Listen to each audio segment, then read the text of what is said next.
let's dive into some of the videos for today. So this first one we got here, I think is a neat one.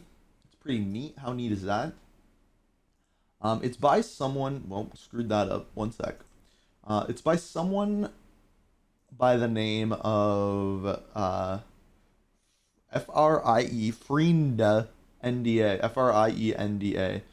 And basically the title of this one is The Brutal Reality of Being a Call of Duty Developer. And I maybe watched the first 30 seconds of this one, but I believe that this person was a QA tester for Call of Duty. He worked on Black Ops 4 and Modern Warfare. And yeah, let's the focus on just Dude, check the news. It doesn't matter what see what he has to say. Welcome back to the Friendia, the only YouTube channel that both really hates making money and wants a lot of money, because I really want an R32 Skyline and a bunch of other cars. Berserk statue that runs like $1,200. That'd be cool. For those of you that don't know, my name is Adrian, and for the last 6 years, I've been making video games professionally within the AAA and AA space. It's been both a blessing and a curse. But for the first 2 years of my career, I worked on this very small indie franchise known as Call of Duty. Specifically, Call of Duty Black Ops 4 and Call of Duty Modern Warfare. The one from 2019, not the other one, the original one. Specifically, I was a QA tester for those 2 years, and this was my experience working on a Call of Duty. So I want to be clear with this. From everything that I understand, being a QA tester is not the same as being a developer whatsoever. QA, you test things. Developer, you make things. Or games, plural.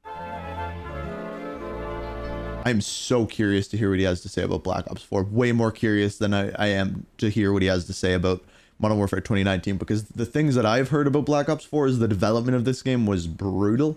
So to start off with, I dropped out of college around my third-ish year because I got the opportunity to be the QA tester at Treyarch for Call of Duty Black Ops 4. Also, I really hated being in school. And to make it very clear, I grew up playing these games, and a couple of them are my favorite moments in gaming history. The nuke from COD 4 section, specifically in Modern Warfare 2, where you have to like fight in the capital, where you're like shooting all these different he's a campaign man. I respect all the Russian invasions around the monuments and stuff. That sequence stays in my head. You're kind of like storming the capital, not like that. Call of Duty Black Ops 1, where like the interrogation, and it's like, oh, the unreliable narrator, you're trying to do all these things, and it just leads to a really good plot twist near the end.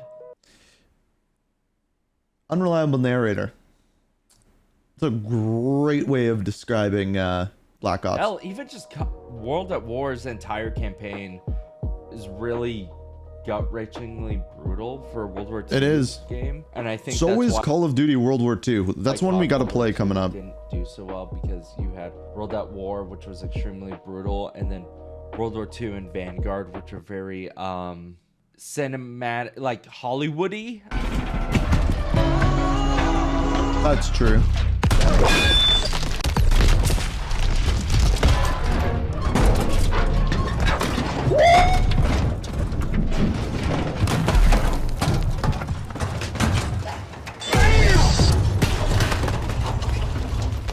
A very good point. It's a very good way of describing Vanguard in World War II. It was almost as if they were trying too hard to make a movie. I didn't edit how long this bit is, by the way. No, you did not.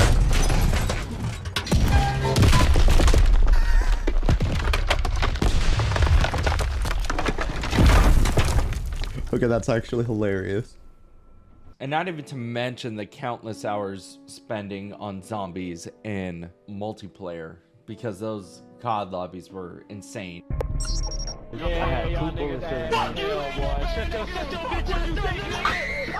Yep. And before we get too That's Modern Warfare 2 right there. nitty gritty of what exactly my day-to-day was, I'm gonna do a quick overview of what QA actually is. Yes, because this is more good. often than not, whenever I talk to people about being a QA tester, a lot of people just assume that you're just, well, playing games and just, that's Okay, all you before do. he says what it is, from what I have heard a QA tester is, I've heard that they can assign you to just literally like running into walls for weeks and being like, see if any of the walls are broken. Let's see what he says. Playtest. And that's not necessarily the case, and it's never really been, except for those days where you just playtest because you need to check stability in a build.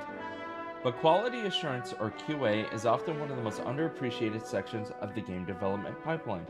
It's their job not to only know the entire game inside and out in order to know what's correct and how to break it, but keep coming up with new test cases and situations to make sure the game is as stable as it can be. So Yes. like one day you could be running through a new version of Blackout and then trying to test and just playing with the whole studio, hitting a fucking no scope on Vondahar in the middle of the day. And other days you're gonna be running through testing barracks. You're gonna do making sure all the UI pops up when you unlock something.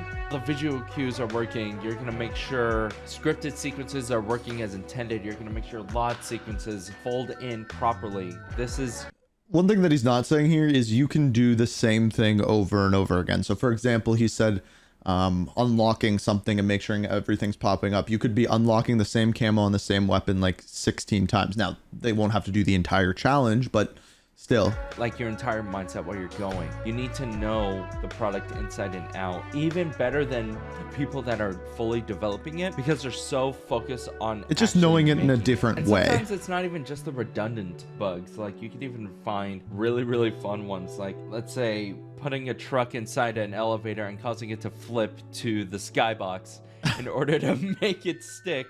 And then you can jump out and just snipe people from the top of the Blackout map and never die. It takes a lot of brain power, and especially finding ways to clearly communicate how you got to that point, how you were able to. Because they fully probably write recreate the bug. reports. They don't And actually making sure you talk to assign it people. to the different departments is crucial to the production pipeline, because a lot of the times developers do have chance to test their product, but other times they just don't. They just have to keep going, and maybe they miss something or they accidentally check something. So the thing that he's not saying here is the problem with QA, and I'm sure he'll get to this, is when you're a QA tester, you're one person. If you put in 40 hours a week, well, you know what? They mostly work overtime. Let's say 50 hours a week. When a game launches, Hunter, appreciate the biddies, my dude. If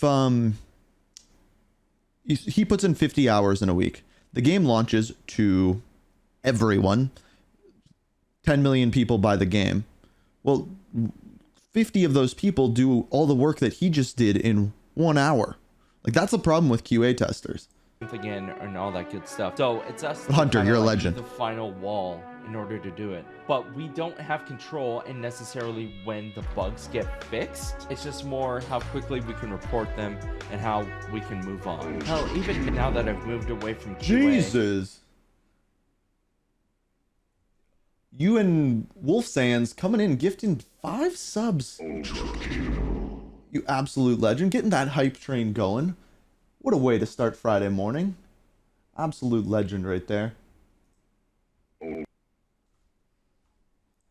I would always reach out to whatever QA tester is working on my level, and just to see like if there's anything in particular I missed, or it's like if something doesn't feel right because, well, I don't have time to play it. I have to make a rock again. I have to make 5 rocks, bro. Speaking of which, I'm trying to figure out how to say his name. Ewan Wolf Sands.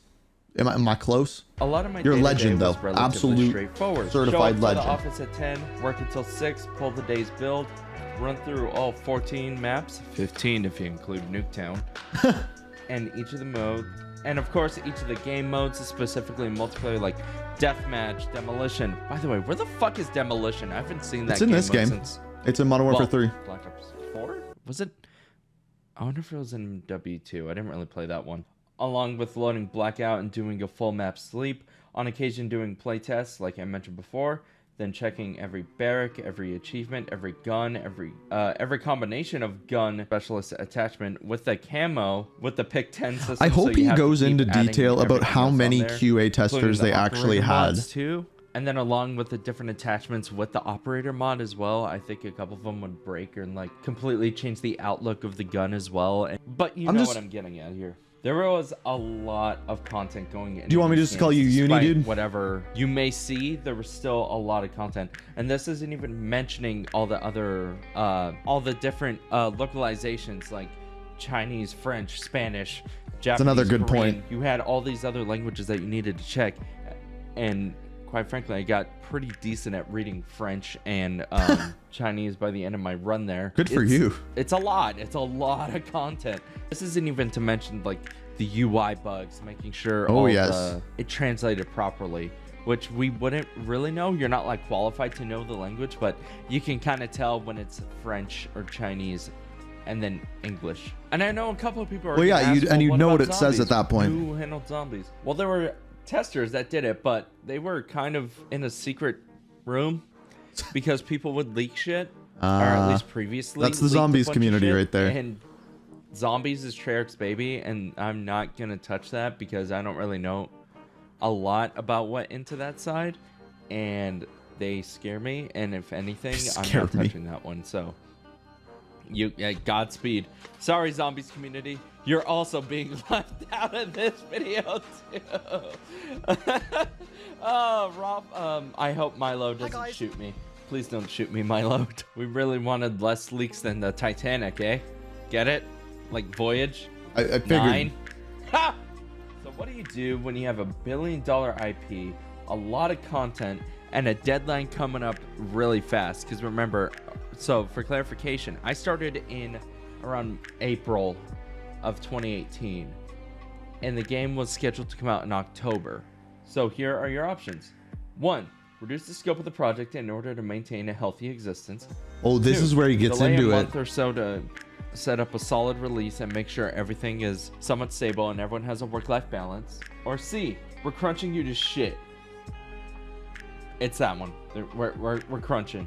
So this there is were 2 shifts. this is where he gets going to talk about the lead up development to of the game. release of Black Ops 4. A day shift and a night shift. The day shift was 10 a.m. to 10 p.m. 12-hour shifts. Was 10 p.m. to 10 a.m. That's the shift I was on. Pretty sure they were like making like minimum lived wage like too. A vampire for almost a year. I'd love to go into more details specifically of like what happened, but most of it was just the examples of testing I mentioned before, and a lot of it became a blur. Yeah, no kidding. Because I was only focused on making sure I didn't crash in my car to get to the office and work and not lose my job. I do remember that my Starbucks order was like a venti mocha with 2 extra shots, and I think a venti mocha already has like 2 shots, so it was about 4 to 5 shots of espresso a day.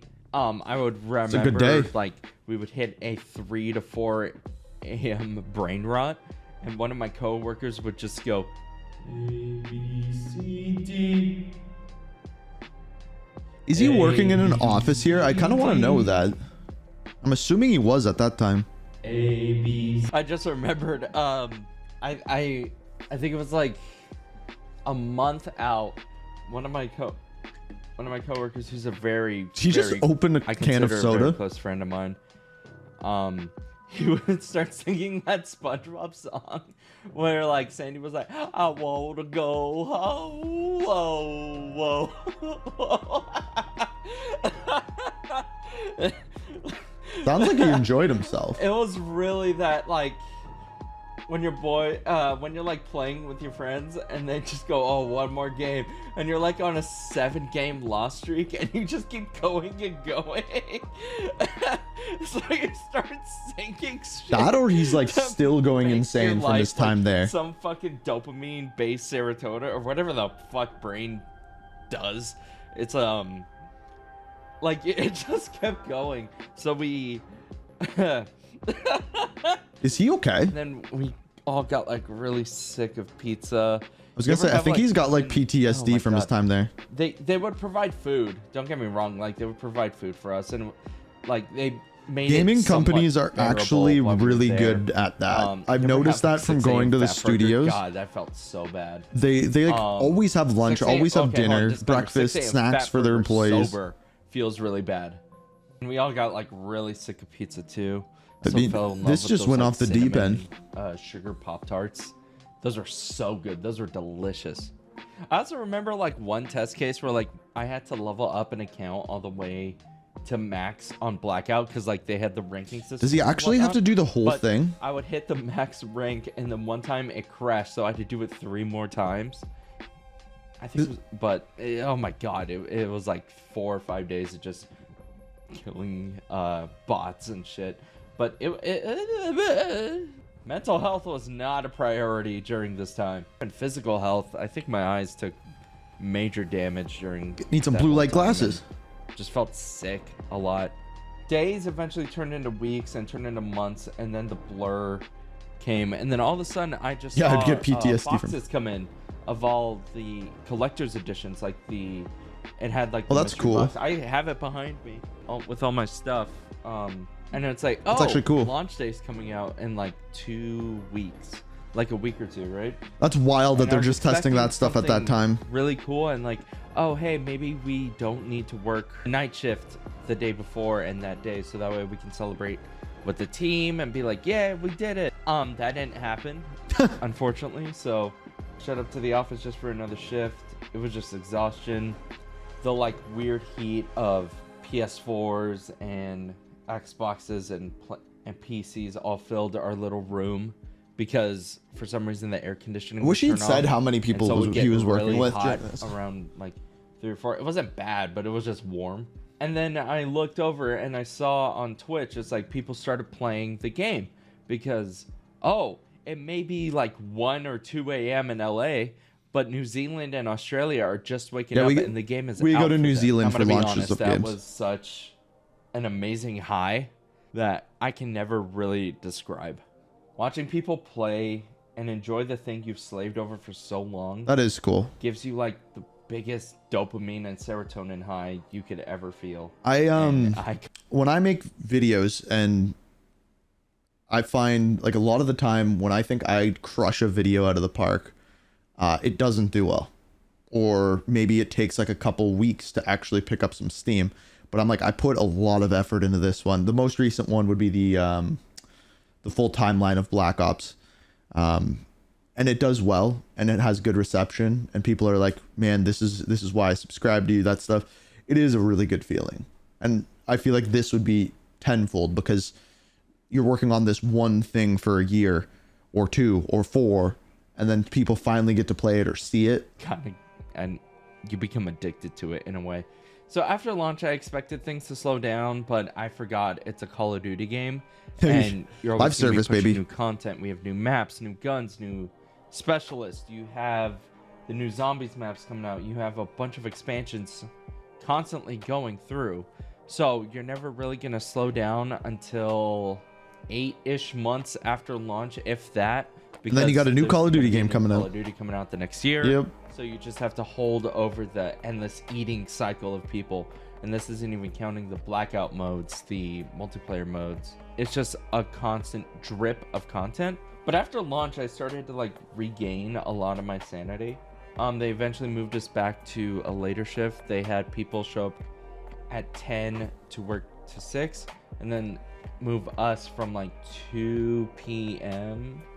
to like 10. So like we would still hit the 8 hours mark, but it would be different, and then we can actually see people and enjoy our lives again a little bit. No, During there's this no time, doing of that. I wanted to figure out what I wanted to do in more game dev spaces. Do I want to stay in production? Spoiler, I didn't. But I wanted to move towards environment art stuff. That's so cool. I reached out to like the art manager and the lead to be like, hey, if I wanted to do this, where would I be able to learn? Like, who This would is I a great reach out advice to? for just any job, not And just luckily game the team was development. very nice during Once this you work time, somewhere, kinda helped me get the ball ask about how rolling, you can knowing move to what I where you needed wanna go. focus on and get better, what I needed, and how to upgrade my art and just overall make it better to fit the quality of whatever I needed down the line. So they even had me test some art assets and just keep trying to understand the collision of and how to build out kits and how to build everything out. which is kind of funny because I'm like juggling two things at once. It's like, oh, I want to do this, but I still have my job to do. So you're doing two jobs. That's how you at move once. up in the world. But passion, more energy, whatever. Then something weird happened.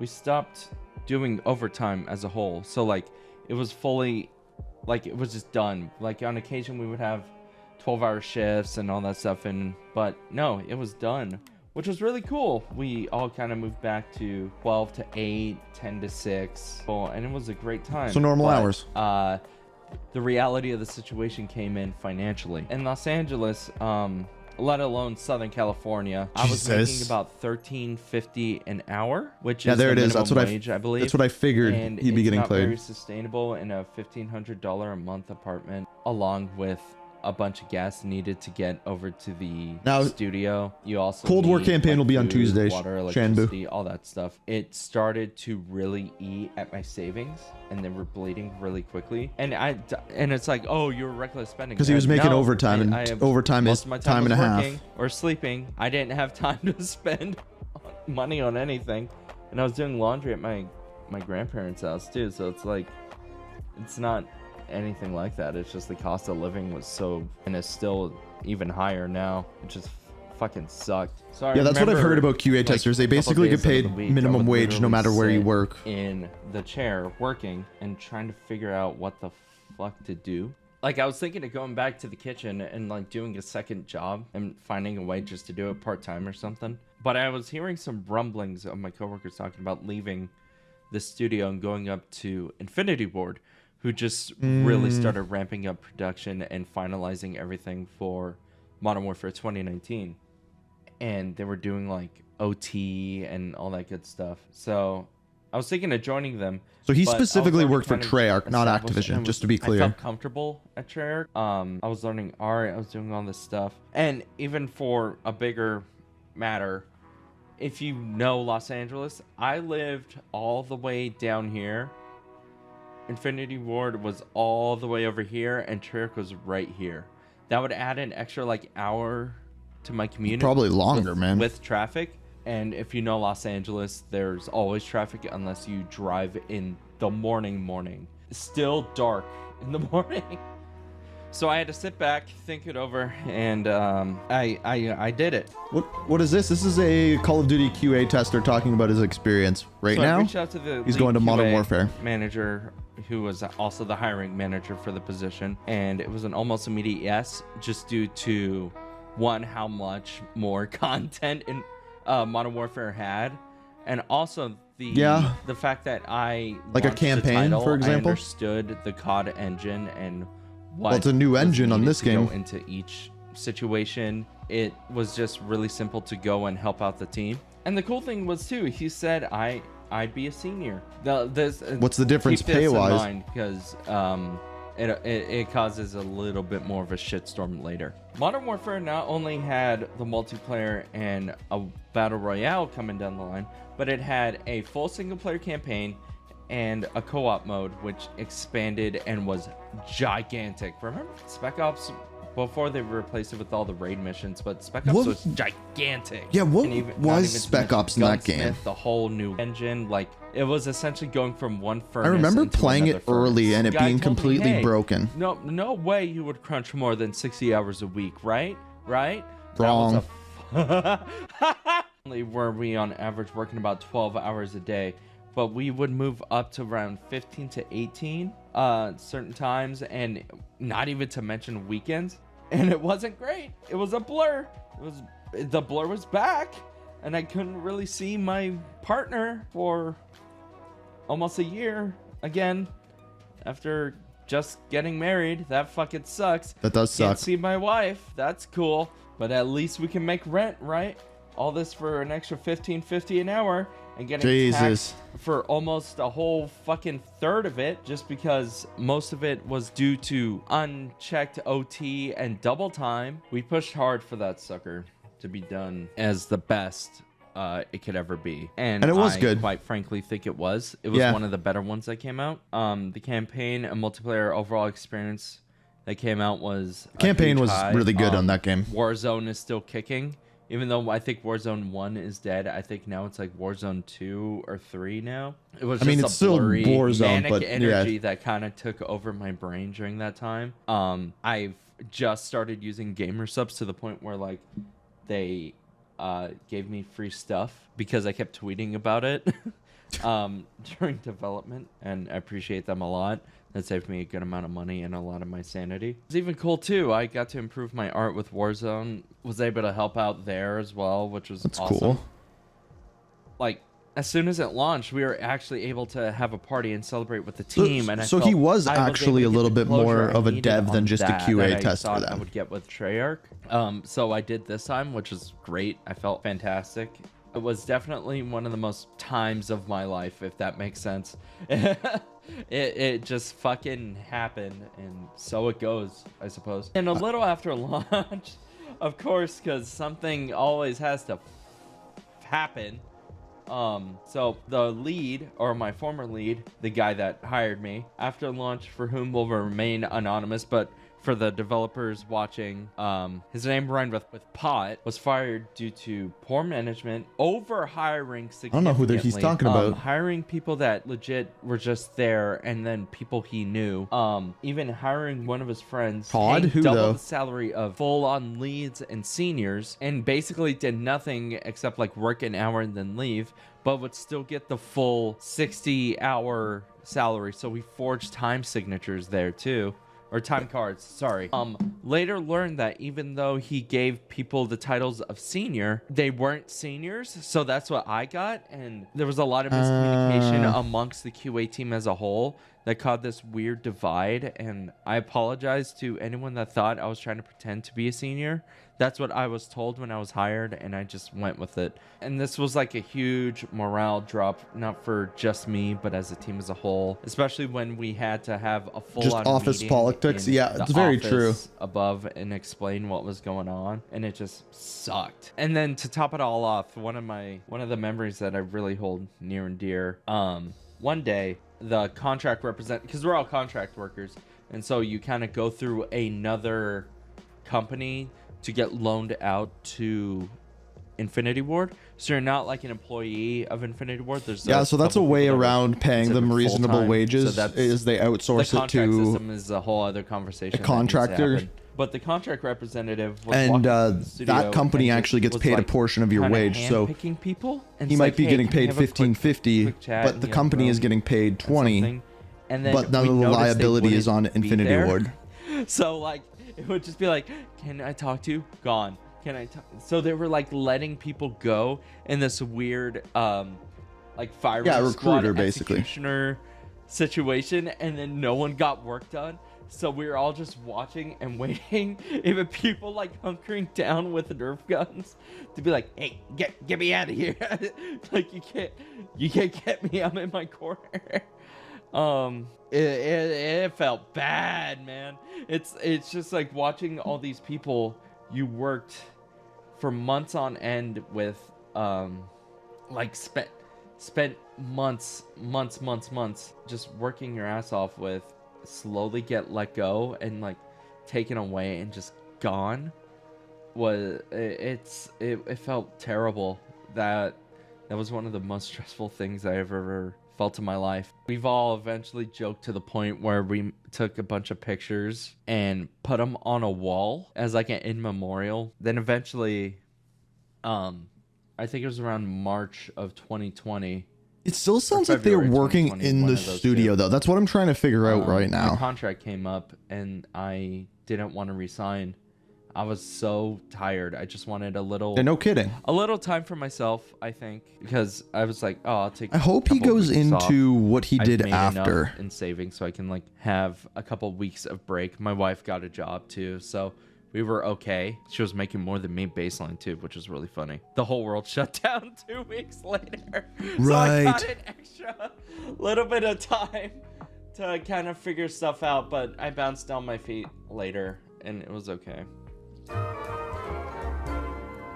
One of the weird things about QA as a whole is that you learn so much about yourself, about being a developer, and you develop this like deep camaraderie with people because you spend could so see much that. time with people, and that's one of the, because it sounds like they are not at home. It sounds like they are in office office because there were a lot of for like negatives 100 in my hours a experience week. that happened while I was working there. But some of my closest friends and even people I still talk to on social media, on Facebook, on Twitter, or my former coworkers, and I still hold their, and a lot of them went on to go do a lot of cool stuff, like eventually go full into art, go full into production, go into like the mocap studios.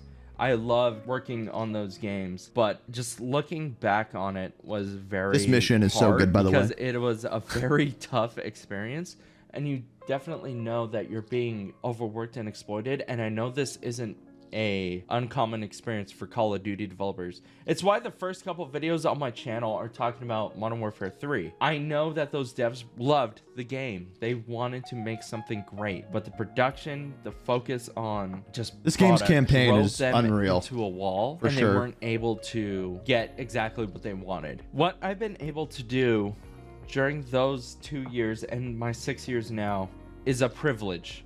It is a very insane Man, he privilege. still It's speaks not really working in a highly kitchen. about the job, It's not hard which is labor. fascinating to me. It's basic fucking, like, I sit in front of a computer all day. I understand that. I'm very, very, very, very fucking aware of the night and day. But this is just the conversation I wanted to have and bring up as a perspective on these developers, you know? It's like, we want to do these things, but usually the really big, powerful people don't allow us to.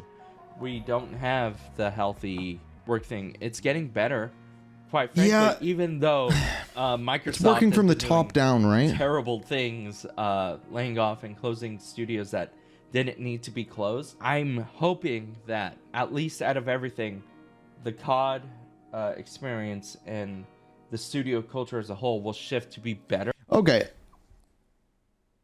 I'm going to leave it off there. You can go finish his video if you'd like. But I want to say this, because I think there is, when it comes to QA, I think there is a lot of misconceptions. These guys have, in my opinion, a crap job. Like, I don't think it is a good job whatsoever. I think they are testing things over and over again, stuck in a room.